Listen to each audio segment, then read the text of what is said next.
guitar down for almost 20 years. 20 years. In that time, kind of met my wife, raised a family, balancing a career with raising wonderful kids, and that's all been great. But kind of got further and further away from playing guitar. I would pick it up, just make sure my fingers still worked, I guess. So I would do that. But then when the pandemic hit, we were all at home way more often, or for a long amount of time, and I started picking up the guitar. It was like calling to me from the corner. I could play 5 minutes here, 10 minutes there, 20 minutes here. It just started happening like that, and I started playing more and more, and just really enjoying it a lot. Started listening to some different music I hadn't listened to before.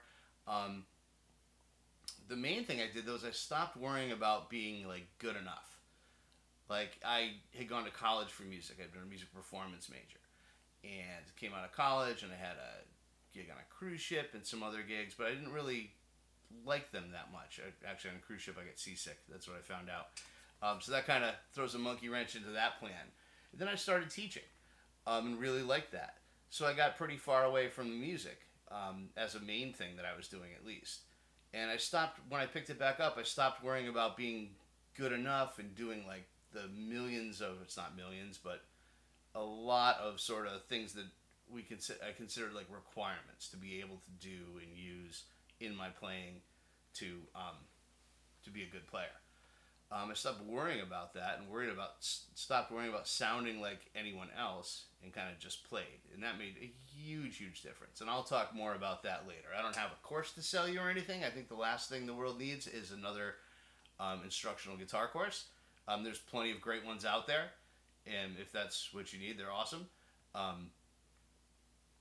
But for me, it's a little different.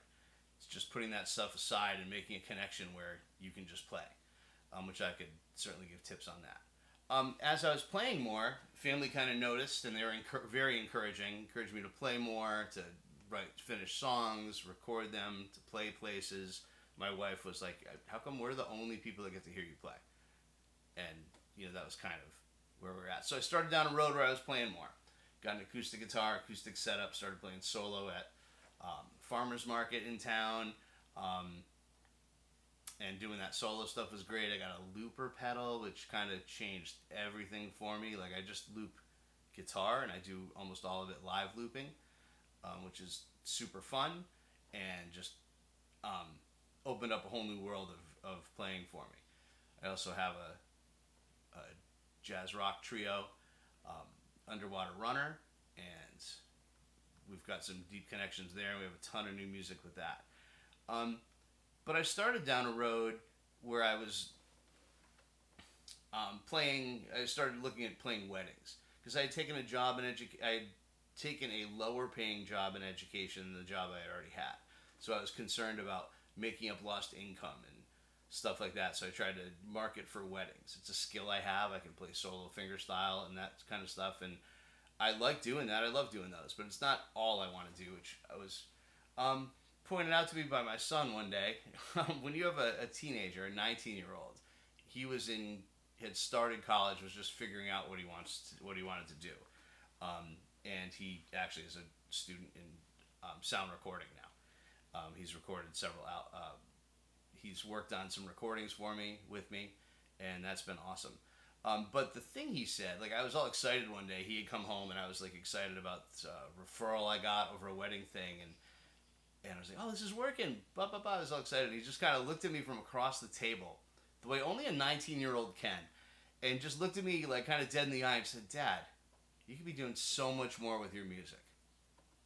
And I was like, "Oh," and we just kind of kept talking and moved on, But that stuck with me. Getting called out by a 19-year-old, because I see a lot of myself in my son. So it was kind of like getting called out by myself, by a younger version of myself, and then it started making me think more of an artist path with this. I have a lot of original music, with the Jazz Rock Trio, and so we're going to do that. We've been recording that. We've got an album, or really 3 EPs out with Underwater Runner. 2 EPs out solo, um, 3 EPs out solo actually, all released. And so I've been writing, recording, releasing music, and want to find a way to kind of find the people that are going to like that music. It's not going to be everyone, but finding that path and kind of being, I'm Gen X, 100%. I'm 51 years old and just kind of starting on a new thing. And I think this is going to be really great. I think anyone can do it with healthcare these days and stuff. We're not winding down at 50. You're not winding down at 60. So you ought to get moving on something new if you want to do something new. If you're not like thrilled with what you're doing, I think that it's just a wide world out here. I'm going to try to make my way through it, and as I do that, I'm going to kind of document it along the way, and we'll see what happens. Hopefully, you find this helpful. All right, thanks.